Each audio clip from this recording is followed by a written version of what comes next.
نئے کپڑے دھوئے بغیر پہننا۔ رئیس الدین انڈیا سے پوچھتے ہیں کیا نئے کپڑوں کو بغیر دھوئے پہن کر نماز پڑھ سکتے ہیں؟ بعض لوگ کہتے ہیں کہ نئے کپڑوں کو بغیر دھوئے پہن کر نماز نہیں ہوتی۔ بھئی یہ بعض لوگ بالکل غلط کہتے ہیں۔ شریعت میں اصل طہارت ہے۔ جب تک ہمیں کپڑوں کے ناپاک ہونے کا یقین نہ ہو ہم پاک ہی سمجھیں گے اس کو، ورنہ تو ہر چیز کے بارے میں آپ سارا دن یہی بیٹھ کے سوچتے رہو کہ کہیں ناپاک تو نہیں ہے یہ۔ تو اس لیے کپڑوں میں اصل، بلکہ ہر چیز میں اصل یہ ہے کہ وہ پاک ہے جب تک کہ اس کے ناپاک ہونے کا یقین نہ ہو۔ تو کپڑے آپ نے خریدے کیونکہ آپ کو یقین نہیں ہے ناپاک ہونے کا، تو آپ پاک ہی سمجھیں گے اور ان کو پہن کر اگر آپ نماز پڑھ لیں گے تو نماز ہو جائے گی۔ البتہ ویسے جو پرانے استعمال شدہ کپڑے ہوتے ہیں ان کو دھوئے بغیر پہننا ویسے ایک انسانی ایک طبیعت کے خلاف ہے۔ پتہ نہیں کس کس نے استعمال کیا اس کو، کیا کیا اس میں جراثیم ہو، اور ناپاکی کا امکان تو بہرحال ہوتا ہے۔ تو کوئی احتیاطاً ان کو دھو کے پہن لے تو یہ زیادہ اچھا ہے، اور اس میں یعنی انسان کی جو نفیس لوگ ہوتے ہیں، صفائی پسند ہوتے ہیں، ان کے مزاج کے بھی زیادہ قریب ہے یہ بات۔ دوسری ماں کی اولاد محرم ہے یا نامحرم، یعنی سوتیلی ماں کی اولاد۔ میرے والد صاحب نے میری والدہ کی وفات کے بعد میری خالہ سے نکاح کیا۔ خالہ کے پہلے سے 3 بچے تھے۔ کیا ان بچوں میں سے میرا کسی سے نکاح ہو سکتا ہے؟ اگر نہیں تو کیا ان کے لیے ان کو مجھ سے پردہ کرنا لازم ہوگا یا نہیں؟ کامران شیخ انڈیا سے پوچھتے ہیں۔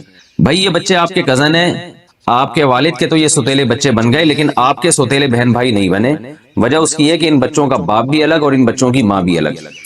وہ بچے جن کا باپ ایک ہو یا ماں ایک ہو تو وہ تو محرم ہوتے ہیں آپس میں، لیکن باپ بھی الگ ماں بھی الگ، تو دونوں ہی الگ ہیں، تو پھر وہ نامحرم کہلاتے ہیں۔ لہذا ان میں اگر کوئی بچی ہے تو اس کو چاہیے بالغ ہونے کے بعد آپ سے پردہ کرے، اور آپ کا ان سے نکاح بھی ہو سکتا ہے۔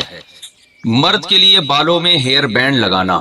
آصف صاحب کشمیر سے پوچھتے ہیں میں لمبے بال رکھنا چاہتا ہوں، اگر انہیں سنبھالنے کے لیے ہیئر بینڈ لگاؤں تو کیا یہ جائز ہوگا؟ جی، مرد اگر لمبے بال رکھے اور بار بار ان کو سنبھالنا مشکل ہو رہا ہو تو وہ ان کو سنبھالنے کے لیے ہیئر بینڈ لگا سکتے ہیں، پیچھے کی طرف لے جا کے۔ ایسا نہ ہو کہ اوپر چٹیاں بنانا شروع کر دیں، پیچھے جو بال جاتے ہیں ان کو ہیئر بینڈ سے ان کو باندھا جا سکتا ہے، اس میں کوئی حرج نہیں ہے۔ رسول اللہ صلی اللہ علیہ وسلم نے جو ہے نا عورت کو حکم دیا ہے کہ وہ جب بالوں کی چٹیاں بنائے گی تو اگر وہ بال جب گوندے جاتے ہیں نا بہت اچھی طریقے سے، تو غسل جب عورت پہ فرض ہو جائے تو اس کے لیے بال کھولنا ضروری نہیں ہے، بس بالوں کی جڑ میں پانی پہنچانا ضروری ہے۔ اور اس کے تحت فقہاء لکھتے ہیں کہ مرد نے اگر بالوں کو گوندا ہوا ہو اور اس کی یعنی گویا کہ ایک طرح سے پیچھے چٹیاں بنائی ہوئی ہو تو مرد کے لیے بال کھول کے غسل کرنا ضروری ہے۔ تو اس سے پتہ چلتا ہے کہ اس زمانے میں مرد بھی بڑے بال رکھتے تھے اور بعض دفعہ سنبھالنے کے لیے ان کو باندھ بھی دیا کرتے تھے۔ تو اس لیے اگر مرد نے بڑے بال رکھے اور کہیں بھاگنے دوڑنے میں مشکل ہو رہی ہے تو وہ ان کو عارضی طور پر ربڑ بینڈ سے یا کسی بھی چیز سے وہ ان کو پیچھے باندھ سکتے ہیں۔ اسپائنر میں کپڑے سکھانے سے کنگھالنے سے کیا پاک ہو جاتے ہیں؟ میری واشنگ مشین آٹومیٹک ہے، اس میں اسپائنر میں کپڑے کنگالتی ہوں، گندے پانی کے بعد صاف پانی بھی کافی دیر آتا ہے، کیا اس سے کپڑے پاک ہو جائیں گے؟ بنت شاہد کراچی سے۔ اگر ایک دفعہ ناپاک کپڑے دھلنے کے بعد ان میں اتنا پانی بہا دیا جائے کہ ایک طرف سے پانی آ رہا ہو اور دوسری طرف سے نکل رہا ہو، کہ اگر آپ یہ سمجھتے ہیں کہ 3 دفعہ ان پانی کو کسی برتن میں ڈبویا جاتا تو اتنا پانی جتنا استعمال ہوتا اتنا پانی بہہ چکا ہے تو وہ کپڑے پاک ہو جائیں گے۔ لیکن جو مشینیں آٹومیٹک آ رہی ہیں میری معلومات کے مطابق اس میں ایسا ہوتا نہیں ہے، پانی بہتا نہیں ہے، بلکہ ہوتا یہ ہے کہ ایک دفعہ پانی پورا بھرتا ہے، اس میں کپڑے صاف ہوتے ہیں، پھر دوبارہ پانی بھرتا ہے اور وہ پانی نکلتا ہے، پھر تیسری دفعہ پانی بھرتا ہے وہ نکل جاتا ہے۔ تو اس طرح سے کپڑے پاک نہیں ہوتے، کیونکہ اس کی وجہ یہ ہے کہ ابھی کپڑے جب ایک دفعہ جب دھلے ہیں تو کپڑے ناپاک ہوتے ہیں، تو کم سے کم 3 دفعہ ان کو پانی میں کنگھالنا ضروری ہے، تو 3 کے بجائے وہ 2 دفعہ کنگھالے جاتے ہیں۔ تو اس لیے بہتر یہی ہے کہ جب مشین نے 2 دفعہ کنگھال دیے تو ایک دفعہ آپ خود کنگھال لیں، یا تو یہ کام کر لیں یا یہ کر لیں کہ جاری کریں پانی کو۔ جاری کا مطلب پائپ لگائیں، ادھر سے پانی آ رہا ہو اور ادھر سے نکل رہا ہو، تو جب اتنا پانی نکل جائے گا جس میں آپ کو اندازہ ہو کہ کپڑے پاک ہو گئے تو کپڑے انشاءاللہ پاک ہو جائیں گے۔ ناپاک کپڑے کو مشین میں ڈالنے سے پہلے کیا دھونا ضروری ہے؟ مرد حضرات کو جو احتلام ہوتا ہے، اگر وہ کپڑا ہم ڈائریکٹ آٹومیٹک مشین میں ڈال دیں تو کیا وہ کپڑا پاک ہو جائے گا، یا پہلے اس ناپاک کپڑے کو الگ سے دھونا ہوگا پھر مشین میں ڈالنا ہوگا؟ دیکھو آٹومیٹک مشین اگر 3 دفعہ دھو کے پانی نکال دیتی ہے تو پھر تو کپڑا پاک ہو جائے گا، تو اور اگر 3 دفعہ دھونے کے پروسیس سے نہیں گزرتی، یعنی پورا پانی آئے اس میں اچھی طرح دھوئے پانی نکلے، پھر دوبارہ پانی آئے اچھی طرح دھوئے پھر نکلے، پھر تیسری دفعہ پانی آئے اچھی طرح دھوئے پھر نکلے، تو 3 دفعہ اگر یہ پروسیس ہو رہا ہے تو پھر تو کپڑا پاک ہو جائے گا، 3 دفعہ یہ عمل نہیں ہو رہا تو پھر کپڑا پاک نہیں ہوگا۔ تو اس کے لیے بہتر یہی ہے کہ مشین نے اگر ایک یا دو دفعہ یہ عمل کیا تو ایک دفعہ آپ خود کروا دیں مشین سے، مشین تو بٹن دبا دیں گے دوبارہ وہی کام شروع کر دے گی، یا پھر آپ مشین میں پانی بھر کے پائپ نکال دیں، وہاں سے پانی نکل جائے گا تو یہ پروسیس تیسری دفعہ دھونے کا آپ خود کر لیں گے۔ لیکن یہ ضروری ہے کہ نجاست کے اثرات ختم ہو جائیں، تو یعنی اگر وہ نشان پھر بھی موٹا نشان لگا ہوا ہے اس کے اندر گندگی کا تو پھر کپڑا پاک نہیں ہوگا، تو اس کو رگڑنا بھی ضروری ہے تاکہ وہ نشان ہٹ جائے۔ ہاں رگڑنے کے باوجود بھی ہٹ نہیں رہا تو پھر پاک ہے، بہت زیادہ بھی وہمیوں کی طرح نہ رگڑنا شروع کر دیں۔ تو مردوں کے جو کپڑوں پہ ناپاکی لگ جاتی ہے نا، تو ایک دفعہ اس کو بس ایک دفعہ رگڑ دیں اچھی طریقے سے، اگر وہ نشان دور ہو جائے ٹھیک ہے، نہیں دور ہو تو وہ معاف ہے۔ لیکن وہمی لوگ جب یہ مسئلہ سنتے ہیں تو وہ صبح سے لے کے جو کپڑا رگڑنا شروع کرتے ہیں وہ پھر مر جاتے ہیں، ان کو بس وہم ان کا ختم نہیں ہوتا۔ تو بس ہلکا پھلکا سا ایک دفعہ احتیاطاً رگڑ دیا بس کافی ہے، نشان چلا گیا ٹھیک ہے، نہیں چلا گیا تو بھی ٹھیک ہے، اور اگر بغیر رگڑے ہی نشان چلا گیا تو نور لنا نور، سبحان اللہ۔ ٹب سے نہائیں تو اس سے کیا ہم وضو کر سکتے ہیں؟ گھر میں باتھ روم میں نہانے کا بڑا ٹب ہے جس میں 180 یا 200 لیٹر پانی آتا ہے، وہ ٹب اگر پانی سے بھرا ہوا ہو تو اس میں ایک دفعہ وضو یا غسل جنابت کرنے کے بعد دوبارہ اسی پانی سے وضو یا غسل کیا جا سکتا ہے۔ شیرینہ خان: بھائی ٹب میں اگر آپ نے غسل ایسے کیا کہ ٹب کے اندر بیٹھ کے غسل کیا پھر تو اب نہیں ہو سکتا اس سے کچھ بھی۔ تو ہاں اگر ٹب سے ایسے پانی لے لے کے اپنے اوپر ڈالتے رہے ہیں جیسے مگے سے جو تمیز سے اسی طرح ہی نہایا جاتا ہے کہ ٹب کے اندر بیٹھ کے نہیں نہایا جاتا، بلکہ ٹب سے پانی لے کے جو ہے وہ اپنے اوپر ڈال رہے ہیں، تو پھر تو اس ٹب سے آپ انہیں غسل بھی کیا، جو پانی بچ جائے وضو بھی کریں یا پہلے وضو کر لیں۔ ویسے غسل کے بعد وضو کی ضرورت نہیں ہوتی، لیکن سنت غسل یہی ہے کہ پہلے وضو کریں پھر غسل کریں۔ اور اگر جاری ٹب ہے اس کے اندر بیٹھ گئے اور نلکا کھول کے پانی اس سے نکل کے جا رہا ہے، آپ نہا رہے ہیں اور پانی بہ رہا ہے، تو پھر اس میں غسل بھی جائز ہے اور اسی میں وضو بھی جائز ہے۔ بالٹی میں کپڑے کیسے پاک کریں؟ بالٹی میں ناپاک کپڑے پاک کرنے کا طریقہ بتا دیں، نیز اگر نجاست معلوم نہ ہو کہ کہاں لگی ہو، نہ نشان ہو تو کیا حکم ہوگا؟ عرفان شکور دبئی سے: دیکھو پہلے جہاں نجاست لگی ہے اس جگہ کو دھو کے صاف کریں، اور اگر پتہ ہی نہیں چل رہا تو اندازے سے دھو لیں کہ اس جگہ شاید لگی ہوئی ہو، اندازے سے بھی دھو لیں گے اللہ قبول کر لے گا انشاءاللہ۔ باقی یہ کہ بالٹیوں میں پانی، بالٹی میں تو جب کپڑے ڈالے جائیں ان کو اچھی طرح رگڑا جائے، اور پھر کم سے کم 3 دفعہ، جب پہلے یعنی جب تھوڑا صابن نکل گیا نا اس کے بعد کم سے کم 3 دفعہ بالٹی میں کپڑا ڈال کے نیا پانی لے کے نچوڑا جائے، یعنی کپڑے بالٹی میں ڈال دیے پھر سب کپڑوں کو نچوڑیں، پھر دوبارہ پانی میں ڈال دیں، یعنی بالٹی میں پانی بھرا ہوا نیا پانی اس میں کپڑے ڈال دیں، پھر پھر کپڑے نکال کے اچھی طرح نچوڑیں، پھر تیسری دفعہ بالٹی کو پانی سے بھریں اس میں کپڑے ڈال دیں اور پھر اچھی طرح نچوڑیں۔ تو میں یہ عرض کر رہا تھا کہ جب انسان اللہ کے دین کی طرف آئے نا تو دین کی مٹھاس وہی چکھے گا جو کشتیاں جلا کے آئے۔ البتہ اس میں ایک چیز نوٹ کرنے کی ہے کہ آدمی اپنا حلیہ ایسا نہ بنائے جو عجوبہ بن جائے، یہ ٹھیک نہیں ہے۔ بعض لوگ یونیورسٹیوں میں، بعض میں نے طلبہ کو دیکھا ہے دین کی محنت کی دعوت دے رہے ہیں، کام کر رہے ہیں، لیکن اپنی ڈریسنگ ان کی ایسی ہے، اتنی بڑی بڑی پگڑیاں پہنی ہوئی ہیں انہوں نے اور ایسے چوغے جبے شامیانے۔ کالج کے کچھ لڑکوں سے میری ملاقات ہوئی چند سال پہلے میڈیکل کالج میں، وہ دین کی دعوت کا بڑا اچھا کام کر رہے تھے، لڑکوں کو، لبرل سیکولر لڑکوں کو دین کی طرف لا رہے تھے۔ تو رات کو میری ان سے ملاقات تھی، ان کے پروفیسر صاحب بھی موجود تھے، وہ لڑکے بھی موجود تھے۔ میں نے ان لڑکوں کا لباس دیکھا، پورا 4 آدمی ایک قمیض میں بڑے آرام سے آ سکتے تھے۔ بعض لوگ پہنتے ہیں نا بڑے بڑے جبے کبے، عجیب سا، پھر پگڑی بھی ماشاءاللہ اڑن تشتری لگ رہی تھی مجھے، وہ نہیں ہوتی جو خلائی ہم نے دیکھی، اتنا بڑا پگڑا۔ بھائی ہوتا تھا کسی زمانے میں لوگ بڑی بڑی پگڑیاں پہنا کرتے تھے، بڑے بڑے لباس پہنا کرتے تھے، اب کلچر نہیں ہے۔ آپ کیوں نمونہ کیوں بن رہے ہو سوسائٹی میں؟ عجیب سی چیز کیوں نظر آ رہے ہو آپ نے دیکھا ہوگا ابھی بھی کچھ لوگ پیلے کپڑے پہن کے گھوم رہے ہیں، ہوتا ہے نا، وہ تو خیر خاص مزاروں کے لوگ ہوتے ہیں، لیکن نارمل میں نے بھی دیکھا ہے، سمجھدار آدمی ہوگا عجیب ٹائپ کے کپڑے پہن رہا ہوگا۔ تو میں نے انہوں نے کہا کوئی نصیحت کریں ہمیں، ان کا خیال تھا میں ان کو بولوں گا نماز پڑھو، روزہ رکھو، وہ تو بیچارے پہلے ہی پڑھ رہے ہیں۔ میں نے ان سے کہا دیکھو آپ کی جو ڈریسنگ ہے نا، اس ڈریسنگ سے لوگوں کو ہوگی وحشت۔ لوگوں کو کیا ہوگی؟ وحشت سمجھتے ہیں، یعنی لوگوں کو یہ ڈر ہوگا کہ ہم نے اگر ان کی دعوت کو قبول کیا، دین پہ چلے، تو ہم بھی کیا بن جائیں گے؟ اس ٹائپ کے۔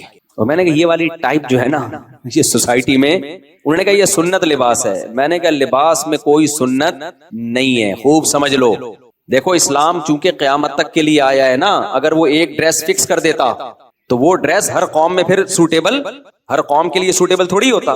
ہمارے نبی اگر شلوار قمیض کو کر دیتے کہ یہ میری سنت ہے، ناروے والے پہن لیتے شلوار قمیض -20 اور 30 میں، ہے بھائی. دفتروں کا ڈریس الگ ہوتا ہے, لڑنے والے فوجیوں کا ڈریس الگ ہوتا ہے, مزدوروں کا ڈریس الگ ہوتا ہے, دولہے کا ڈریس الگ ہوتا ہے. تو اسلام نے بلا وجہ کی پابندیوں میں جکڑا ہی نہیں ہے خام خام. اسلام تو اخلاقیات سکھاتا ہے, بھائی چوری غلط ہے, یہ غلط ہے. تو ڈریس کے بارے میں چند ہدایات دی ہیں جن کا اخلاقیات سے تعلق ہے. نمبر 1, پراپر ڈریس ہو, سمجھ رہے ہیں, ادھورا نہ ہو کہ جسم ہی نظر آ رہا ہے اس میں. جیسے کوئی خاتون باریک لباس پہنتی ہے, پوری کھال نظر آ رہی ہے اس میں, یا اس کی پنڈلیاں کھلی ہوئی ہیں, اس کے سلیو لیس کپڑے پہنی ہوئی ہے, یہ کیا ہے, ناجائز ہے بھائی. اس لیے کہ ڈریس تھوڑی ہے یہ تو 2-4 اسٹیکر ہیں آپ نے لگا لیے. خواتین کے لباس میں پیسہ بہت لگتا ہے, لباس نہیں لگتا. یعنی خواتین کے کپڑوں میں آج کل کپڑا نہیں لگ رہا, پیسہ بہت لگ رہا ہے. حالانکہ پیسے سے زیادہ کپڑوں میں کپڑا لگنا چاہیے نا, کیا خیال ہے بھائی؟ تو کپڑوں میں کپڑا لگ نہیں رہا, پیسہ لگ رہا ہے. یعنی 2-4 چیتڑے رہ گئے لیکن مہنگے اتنے ہوں گے وہ. تو شریعت نے فوکس کیا بھائی لباس پورا ہونا چاہیے, ایک بات. نمبر 2, اتنا چست نہیں ہونا چاہیے کہ آپ کے جسم کے سطر جو ہے آپ کی شرمگاہ نمایاں ہونا شروع ہو جائے, اس سے لباس کا مقصد فوت ہو جاتا ہے. تو گورے تو ان چیزوں کا خیال نہیں کرتے. 2-4 ہدایات دے دی ہیں شریعت نے. عورت کو حکم دیا کہ اس کا گھر سے جب باہر نکلے گی تو پورا جسم چھپائے گی وہ. باقی شریعت نے اس کو کس پہ چھوڑ دیا, کلچر پہ. تو میں نے ان سے کہا کہ اب ہمارے کلچر میں ایسی ڈریسنگ نہیں ہے. تو لوگ بولیں گے کہ یار یہ کیا ہے, یعنی میں اگر دین پر آ گیا تو مجھے بھی اتنی بڑی پگڑی پہننی پڑے گی. تو آپ کیوں عجوبے سے لگ رہے ہو؟ جیسے یونیورسٹی کالج میں سب جیسے رہ رہے ہیں تو آپ سوسائٹی میں اسی کا ایک فرد بن کے دین کی دعوت دو نا. خلاصہ یہ کہ نمونے مت بنو. لوگ دیکھ کے کیا سمجھیں نمونے سے. مجھے وہ واقعہ لازمی یاد آتا ہے, ایک صاحب بار بار جو ہے نا وہ کہ خواتین کو پڑھاؤ نہیں, سوری پڑھاؤ, ان کی شادی مت کرو, پڑھاؤ, پڑھائی کو فوکس کرو. تو ایسے لوگوں کے بارے میں کہتا ہوں کہ جب کوئی آپ کے سامنے کہا کرے نا کہ لڑکیوں کو پڑھاؤ شادی مت کرو, ہم کہتے ہیں شادی بھی کرو پڑھاؤ بھی, دونوں کام کرو نا. شادی کو پڑھائی میں رکاوٹ نہ سمجھو, شادی کر کے بھی پڑھ لے, لیکن ڈیلے مت کرو ان کی شادی کو پڑھائی کی وجہ سے. تو جب بھی کوئی آپ کے سامنے کہا کرے نا ایسی بات کہ پڑھائی کو فوکس کرو شادی کو فوکس نہ کرو, تو ان سے کہے کہ کاش آپ کی اماں بھی پڑھائی کو فوکس کرتی, شادی کو فوکس نہ کرتی, تو آپ جیسے نمونے پیدا نہ ہوتے. آپ کی اماں کو بھی چاہیے تھا کہ پڑھتی ہی رہتی, بہت بڑی اسکالر بن جاتی, کم از کم آپ جیسے نمونے مارکیٹ میں نہیں آتے. تو یار یہ فیس بک کی دنیا بھی, یوٹیوب پہ کمنٹس کی دنیا بھی بڑی عجیب ہے. کچھ لوگ نا بہت ہی الٹے کلپ لا رہے ہوتے ہیں, پھینک رہے ہوتے ہیں نا, تو نیچے لوگوں نے ان کا بڑا مذاق اڑایا ہوا ہوتا ہے. تو ایک کمنٹس آج کل بہت چل رہا ہوتا ہے, پتہ نہیں ایک خاص آئی ڈی سے وہ کمنٹ جاتا ہے, اس میں یہ لکھا ہوتا ہے کہ اس قسم کی لوگ صدیوں میں پیدا ہوتے ہیں. اس قسم کے لوگ, اب پہلی جملے سے تو لگے گا یار کوئی عظیم انسان ہے. کہتے ہیں اس قسم کے لوگ صدیوں میں پیدا ہوتے ہیں, کیونکہ اکثر مائیں ایسے بچوں کو پیدا ہونے سے پہلے ضائع کرا دیتی ہیں. جب ماؤں کو پتہ چلتا ہے نا کہ اس طرح کی چیز مارکیٹ میں آنے والی ہے, وہ پیدا ہونے سے پہلے ضائع کرا دیتی ہیں. اس لیے اس قسم کے لوگ صدیوں میں پیدا ہوتے ہیں. تو کچھ نمونے ہیں نا یوٹیوب پہ بھی, کچھ اوٹ پٹانگ پھینک رہے ہوتے ہیں. تو یار یہ پاکستانی قوم کا دماغ, میں کہتا ہوں اتنی ٹینشنوں میں جن کا دماغ کام کر رہا ہو, اگر ہم امریکہ اور کینیڈا کی طرح ٹینشن فری ہوتے تو ہم کہاں پہنچ چکے ہوتے. چاند پہ پہنچنا تو دور کی بات, ہم چاند کو زمین پہ اتار کے لائے ہوئے ہوتے. بولے چاند آئے گا ادھر. اچھا خیر, کیا کہہ رہا تھا یار میں, ایک تو بتائیں میں وہ, ہاں تو وہ اتنی بڑی پگڑی, وہ خیر انہوں نے میری بات پہ ناراض ہو گئے. میں اگر میرا بیان دوبارہ سنے تو میں ان سے دوبارہ سوری کر لیتا ہوں. وہ ناراض ہو گئے, نہیں یہ نہیں فلانا ڈمکانا, یہ کیا ہم تو اپنے لباس کو پروموٹ کریں گے. میں نے کہا بھائی کیوں لباس کو اتنا زیادہ, لباس کو فوکس کیوں کر رہے ہو؟ تو بہت زیادہ ہے بات, شلوار قمیض پہن لو, آپ تھوڑا سا اچھے اسٹائل کی شلوار قمیض ہو, تھوڑا ویسٹ کوٹ ہو, آپ پینٹ شرٹ نہیں پہننا چاہتے تو. اب doctor Zakir Naik pant shirt پہن کے آتے ہیں نا, میری ان سے جب بھی 2-3-4 اچھی ملاقاتیں ہوئی ہیں, وہ کہنے لگے بھائی ویسے ان کی ڈریسنگ شلوار قمیض ہے. کہتے ہیں میں جس طبقے میں کام کرتا ہوں وہ سارا پینٹ شرٹ والا طبقہ ہے, تو اس میں پینٹ شرٹ میں جاؤں گا تو ان کو لگے گا کہ ہمارے قریب ہے. بہت مجھے اچھی لگی ان کی, ورنہ نارملی ڈاکٹر صاحب کی جو ڈریسنگ ہے وہ اور کسی مولوی صاحب کی ڈریسنگ میں کوئی فرق ہے نہیں. میں ملیشیا میں ان کے گھر بھی گیا ہوں, تو یہاں تک پنڈلی تک, آدھی پنڈلی تک ان کی شلوار, اور وہ بغیر بنیان والا سفید کرتا نہیں جو صرف آپ جمعے کے دن پہن کے آتے ہو, پہلی دن شریف لگ رہے ہوتے ہو کہ یار کوئی انسان کا بچہ آیا ہے. جمعے کے دن نہیں کرتا, بغیر کرتے کے لوگوں نے اکثر جمعے کے لیے رکھے ہوئے ہوتے ہیں, یہ عید کے لیے رکھے ہوئے ہوتے ہیں. اب تو وہ بھی گئے. تو میں شلوار قمیض ہی کو زیادہ بہتر سمجھتا ہوں, یہ میری ذاتی رائے ہے, کسی کو اس سے اختلاف بھی ہو سکتا ہے. لیکن بہرحال تو یونیورسٹیوں میں کام کرنے کے لیے ضروری ہے کہ آپ کوئی ایسا ڈریس نہ پہنے کہ وہ آپ کو کیا سمجھیں وہی یہ کوئی الگ ہی چیز آ گئی مارکیٹ سے. ایسا نہیں ہونا چاہیے. ہاں جس چیز پہ شریعت نے آرڈر دیا ہے اس پہ کمپرومائز نہیں کرنا. داڑھی رکھنا شریعت کا حکم ہے. اب آپ یہ نہیں ہو سکتا کہ شیو کرنا شروع کر دیں دین کی تبلیغ کے لیے تاکہ میں بالکل ان جیسا نظر آؤں. نہ بھائی, یہاں کس کی ہدایات ہیں؟ اسلام کی ہدایت، داڑھی رکھنی پڑے گی آپ کو، اسلام کے جو احکام ہیں ان پہ کمپرومائز نہیں کیا جا سکتا. مثال کے طور پر آپ نماز پڑھنے سے ملا لگ رہے ہیں تو آپ نے ان کو دین کے قریب کرنے کے لیے نماز ہی چھوڑ دی، یہ تھوڑی جائز ہے بھائی. پھر قریب کس کے کرو گے؟ دین کو داؤ پہ لگا کے تھوڑی دین کی تبلیغ کی جا سکتی ہے. لیکن ایسا رویہ ان کے ساتھ رکھنا جس سے آپ نمونے لگو ان کی نظر میں. اتنی بڑی پگڑی، ٹھیک ہے ایک زمانے میں مسلمانوں میں رواج تھا، جتنی بڑی زیادہ پگڑی ہوتی تھی نا اتنا زیادہ کوئی سردار سمجھا جاتا تھا، اور سرداروں میں اب رواج ہے بھی تو جہاں ہے وہاں پہنے. ہم بڑی پگڑی کے خلاف نہیں ہیں، ہم کہہ رہے ہیں جہاں رواج ہے، جیسے بلوچوں میں، بعض سندھی پنجاب کے علاقوں میں بڑی بڑی پگڑیاں پہنتے ہیں، وہاں رواج ہے، وہاں برا بھی نہیں لگتا، بلکہ وہ جتنی بڑی پگڑی ہوگی لگے گا اتنا بڑا سردار ہے. تو شریعت میں کلچر کی بلا وجہ کی مخالفت کا حکم نہیں ہے، کلچر ہی کو فالو کرنا چاہیے جب تک وہ کلچر شریعت کے خلاف نہیں ہے. لوگ ہر چیز میں کلچر کے اگینسٹ چلتے ہیں، بالکل غلط ہے بھائی. جب تک وہ کلچر شریعت کے اگینسٹ نہیں ہے تو آپ کلچر کو فالو کرو، بلا وجہ خام خامے نمونے بننے کی کوشش، کیونکہ کلچر پہ نہیں چلو گے تو نمونے نظر آؤ گے نا آپ، الگ ہی کوئی چیز. ایک اور یونیورسٹی کا مجھے واقعہ یاد آیا، نام یونیورسٹی کا میں نہیں لوں گا کیونکہ پھر وہ لوگ سمجھ جائیں گے ہماری بات ہو رہی ہے. وہاں بھی کچھ نیک پرہیزگار لڑکے گئے، بہت ہی لبرل یونیورسٹی ہے وہ، بہت بے حیائی ہے اس میں، بہت ہی ہائی، یعنی بڑی یونیورسٹی ہے، ہائی لیول کی. لڑکوں نے وہاں کام کرنا شروع کیا، دین کی دعوت، بہت تیزی سے لڑکے دین پر آنا شروع ہو گئے. اب جو لڑکا دین پر آتا اسے وہی والی پگڑی، وہی والا چوغا جو انہوں نے پہنا ہوتا نا، اسی قسم کی ڈریسنگ.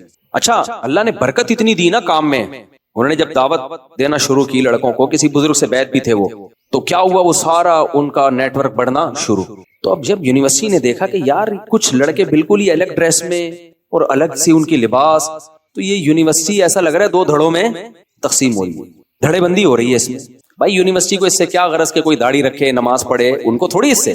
لیکن جب سب کی ڈریسنگ ایک جیسی ہونا شروع ہو گئی، یونیورسٹی نے ان کو ٹک سب کو باہر نکال دیا. بولا انسان کے بچے بنو، یونیورسٹی کے بقول بچے تو بن نہیں رہے تھے، انسان کے بچے نکلو یہاں سے، سب پابندی لگا. تو پھر جامع رشید آئے ہمارے پاس کہ ہم اتنی دین کی دعوت کا کام کر رہے تھے اور یہ دیکھیں کیسی لبرل یونیورسٹی ہے، سب کو ٹھڈے مار کے باہر نکال دیا. ہمارے استاد نے بولا تم بھی تو کیا کر رہے تھے، یونیفارم کیوں بنایا ہوا تم نے؟ دین میں یونیفارم ہے کہ اس کلر کی پگڑی، اس کلر کے کپڑے؟ فوجیوں کا یونیفارم ہوتا ہے، پولیس کا یونیفارم ہوتا ہے، مذہب کا کوئی یونیفارم تھوڑی ہوتا ہے. بھائی جو پہن رہے ہیں وہی پہننے دو یار، ان کو وہ تھوڑی بہت ہدایت دے دو یار. یہ کچھ زیادہ پینٹ پتلی ہو گئی ہے، تھوڑا سا اس کو کیا کر لو، تھوڑی سی اس کو ڈھیلی کر لو، دو چار ہدایات ہیں. تو اتنا آپ نے بھی تو ایک پورا دھڑے بندی کا ماحول بنا دیا تھا، لگ رہا تھا کہ نیا فرقہ وجود میں آ رہا ہے. تو بعض دفعہ ہم خود غلطیاں کر کے اپنے پاؤں پہ کلاڑی مار رہے ہوتے ہیں. تو اسی طرح میں ان لڑکوں کو بھی کہتا ہوں جو دین پر آتے ہیں، اپنے خاندان میں دین پہ مضبوطی سے چلو، نمونے بولو مت بنو. لوگ یہ نہ بولے ہمارے خاندان میں ایک نمونہ پیدا ہو گیا ہے، ایسی حرکت. یہ سب چیزیں ہم بھگتے ہوئے ہیں. ہمارے خاندان میں خاندان میں تو نہیں، خاندان سے باہر کوئی ریلیٹو تھے، ان میں ایک نمونہ پیدا ہوا تھا. تو یہ جب چیزیں جو شریعت کے جو مقاصد ہیں ان کو زیادہ فوکس کرنا چاہیے. ایک صاحب نے چکن کھانا چھوڑ دی کہ ہمارے نبی نے پتہ نہیں یہ والی چکن نہیں کھائی تو دیسی چکن. بھائی تم ویسے ہی چھوڑ دو، تمہیں ڈاکٹر نے منع کیا، مذہب کا لیبل لگا کے چکن مت چھوڑو. اچھا مذہب میں یہ چیز بھی ہے کہ پولیو کے قطرے پلاتے ہیں، تو یہ مذہبی آدمی نہیں ہے، پولیو کے قطرے نہیں پلاتا تو دین پر کیا ہے، پکا اور مضبوط ہے. بھائی اس کا مذہب سے کوئی تعلق بولو نہیں. جن چیزوں کا میڈیکل سائنس میں مذہب سے تعلق ہے ان کو تو فوکس کر نہیں رہے. موٹاپے کو ہمارے نبی نے ناپسند کیا. ایک موٹاپا قدرتی طور پر ہوتا ہے، نیچرل ہے، قدرت کی طرف سے. بڑے بڑے بزرگوں کو میں نے دیکھا بہت وزن ہے، حالانکہ کھاتے صرف ایک ٹائم ہے. بعض صحابہ بہت بھاری جسم کے تھے، وہ تو ایک الگ چیز ہے.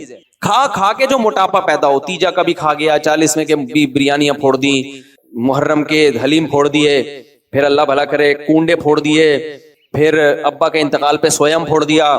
کسی کے ابا کے، اپنے ابا کے انتقال پہ تو نہیں پھوڑتے، دوسروں کے ابا کے انتقال پہ کیا پھوڑ دیا، سویم پھوڑ دیا. پھر شب برات کا حلوہ پھوڑ دیا، اور اللہ بھلا کرے 11ویں شریف پھوڑ دی. عید میلاد النبی پہ زردے کی دیگ پھوڑ دی. پھوڑ کے ہمارے توندے کیا ہو گئی، نکل گئی. صرف توند کا تذکرہ کر رہا ہوں، باقی بھی چیزیں نکل جاتی ہیں، لیکن فی الحال فوکس میں کس کو کر رہا ہوں، توند کو. یہ والی توند اسلام میں حرام ہے. اتنی شدید وعیدیں ہیں نا اس پر، آپ حدیث اٹھا کے دیکھو.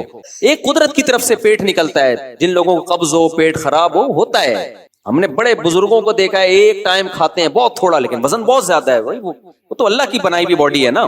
میں اس لیے بار بار یہ وضاحت کرتا ہوں کہ کسی بھاری جسم والے کو دیکھ کر بدگمان ہونے کی اجازت نہیں ہے، کسی بڑھے ہوئے پیٹ والے کو دیکھ کر بدگمان ہونے کی اجازت نہیں ہے. یہ قدرت کی طرف سے بھی ہوتے ہیں کچھ چیزیں، اور کچھ ایسے پھوڑتے ہیں لیکن وزن نہیں بڑھتا ان کا.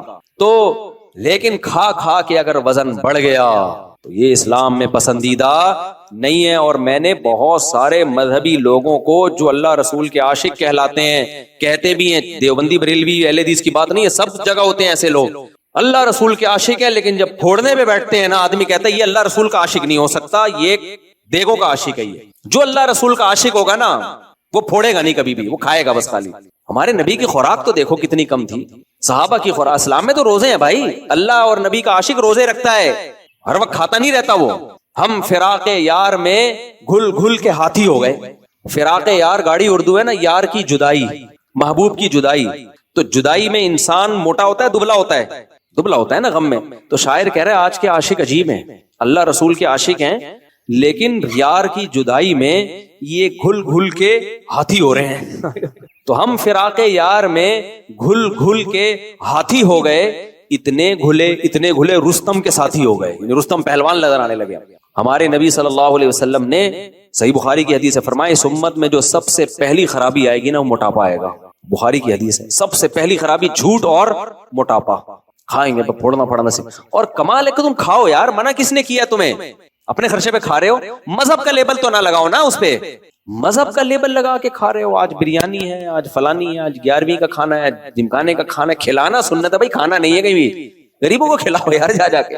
کھانے میں تو روزے ہے, اپنے لیے روزے. نبی نے اپنے لیے روزے پسند کے لیے, دوسروں کے لیے صدقے پسند کیے. صدقہ دیا کرتے تھے آپ, تو اپنے لیے تو نبی نے روزہ پسند کیا ہے, تو ہمیں بھی اپنے لیے روزہ رکھنا ہے. دوسروں کو کھلانے والے کو نہیں سنانا کہ آپ نے دعوت کی, غریب کو بٹھایا, کم کھانا سنت ہے.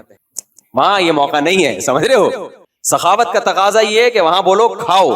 میں سعید انور کا ذکر کرتا ہوں نا, بہت نیک آدمی, اللہ ان کی عمر برکت دے.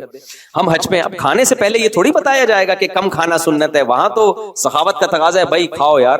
ہاں ابھی کوئی کھانے کی محفل نہیں ہے, ابھی میں بتاؤں گا کہ کم کھانا سنت ہے, زیادہ کھانا سنت نہیں ہے. لیکن جب میں دعوت کروں گا تو پھر سخاوت کا تقاضا ہے, شریعت کا حکم ہے, لوگوں کو کھانے کی ترغیب دو, بھائی کھاؤ لنگر ہے. کیونکہ اگر میں وہاں ترغیب دوں کہ یہ میں نے آپ لوگ کے لیے کھانے کا انتظام کیا, لیکن یاد رکھنا کم کھانا کیا ہے, لوگ کہیں گے یار یہ دعوت کے تکلف کی آپ کو ضرورت, یہ پھر کنجوسی کہلائے گی. وہ بھائی سعید انور بڑے, اللہ ان کو عزت دے, ہم حج پہ تھے تو بھائی سعید انور کا بیان تھا, میں سامنے بیٹھا ہوا تھا, بھی بڑا اچھا بیان کر رہے تھے, میں بھی سن رہا تھا. بیان کے آخر میں انہوں نے کم کھانے کے فضائل سنائے. کم کھاؤ, اتنا کم کر دیا کہ اتنا میں بھی نہیں کرتا کم نا, بہت زیادہ کم کر دیا. کم کھاؤ کم کھاؤ کم کھاؤ, بہت انہوں نے کم کھاؤ کم. وہ ناراض نہیں ہوتے, ان سے بے تکلفی ہے, خوشی ہوں گے یہ بات سن کے. کم کھاؤ, اتنا کم کر دیا نا انہوں نے. اب جیسے بیان ختم ہوا کھانا لگ گیا, میں بیٹھا ہوا ہوں نا ایسے کر کے, بھوک بھی لگ رہی ہے ٹائٹ والی, حج میں تو آپ کو پتا ہے بھوک لگتی ہے. تو لوگ مجھے کہہ رہے ہیں کھائے نا, میں نے مذاق کیا, میں نے کہا سعید بھائی نے کھانے کے قابل چھوڑا کہاں ہے یار. میں نے کہا اس قابل چھوڑا ہی نہیں ہے کہ, میں نے کہا سعید بھائی یہ بیان کھانے کے بعد کرنے کا تھا, کھانے سے پہلے کرنے کا. میں نے کہا کیا کھائیں یار, کھائیں گے لوگ دیکھیں گے مولوی صاحب خود عمل نہیں کر رہے, ابھی سعید بھائی نے اتنا لمبا بیان کیا. تو ہر چیز کا ایک موقع ہوتا ہے نا, کھلانے میں تو یہی ہے بھائی, کھلاؤ کھلاؤ کھاؤ آپ لوگ. ہم سعید بھائی کو پتہ نہیں تھا بیان کے فوراً بعد کھانا ہے, شاید ورنہ اتنا لمبا بیان نہ کرتے ہو. تو میں یہ کر رہا تھا, جو چیزیں فوکس کرنے کی ہیں شریعت میں, پرسنالٹی کی بڑی ویلیو ہے. ہمارے نبی صلی اللہ علیہ وسلم جب بھی کسی ملک میں کسی کو سفیر بنا کے بھیجتے تو سب سے بہترین پرسنالٹی والے صحابی کا انتخاب کرتے, سب سے بہترین, تاکہ جب وہ دوسرے ملک میں جائیں تو ان کی پرسنالٹی کا اثر ہو. بادشاہ دیکھے بھائی کوئی بندہ آیا ہے بات کرنے کے لیے. سفیروں میں اس کی پرسنالٹی بھی دیکھو, آرمی میں جو کمیشن آفیسر جس کو بھرتی کیا جاتا ہے نا, اس کی پرسنالٹی کو بڑا جج کیا جاتا ہے, کیونکہ عزت میں ان چیزوں کا بڑا دخل ہوتا ہے. نیچرلی انسان اس کی عزت کرتا ہے جس کی پرسنالٹی اچھی ہوتی ہے, انسان کی فطرت ہے, یہ کوئی غلط چیز نہیں ہے. تو ہمارے نبی یہ بھی دیکھتے تھے کہ آواز اچھی ہے, بلاغت ہے, ان کو باہر ملکوں میں بھیجتے تھے. آپ نے کمانڈر بنانے کے لیے کرائیٹیریا کچھ اور تھا, سفیر بنانے کا کرائیٹیریا کچھ اور تھا, مبلغ کا کرائیٹیریا کچھ اور تھا. ہر چیز میں آپ صلی اللہ علیہ وسلم نے, گورنر اور علاقے کا ہولڈ کس کے حوالے کرنا ہے اس کا کرائیٹیریا کچھ اور تھا, اذان کس نے دینی ہے اس کا کرائیٹیریا, اذان بلال سے دلوائی ہے رضی اللہ عنہ, آواز اونچی ہے, اذان ان سے دلوائی ہے. امام بنایا ابی ابن کعب کو, قرات میں آواز ان کی اچھی تھی, صحیح ہے نا, حضرت ابی ابن کعب رضی اللہ عنہ بہت خوبصورت, تبھی حضرت عمر نے تراویح انہی سے پڑھائی نا.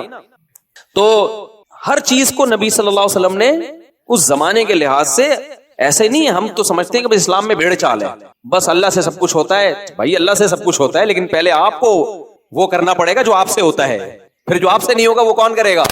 شروع سے ہی اللہ سے ہی ہوتا ہے تو پھر اس کا مطلب آپ بیٹھے ہوئے ہاتھ پہ ہاتھ رکھے آپ نے کچھ بھی نہیں کرنا. یہ تو ایسے ہی ہو گیا. آپ کو اولاد چاہیے بھائی شادی کر لے, بھائی اللہ سے ہوتا ہے سب کچھ. اللہ نے حضرت عیسیٰ کو بغیر باپ کے پیدا کر دیا تو میرے بچے کو بغیر ماں کے پیدا کر دے گا. تو بھائی وہ ایک ہی دفعہ ہوا ہے, وہ معجزہ تھا, بار بار ایسا نہیں ہوگا. آپ شادی کرو گے, میاں بیوی کا ریلیشن ہوگا, اس کے بعد دعا مانگی جائے گی, اے اللہ تو مجھے نیک صالح اولاد عطا فرما دے.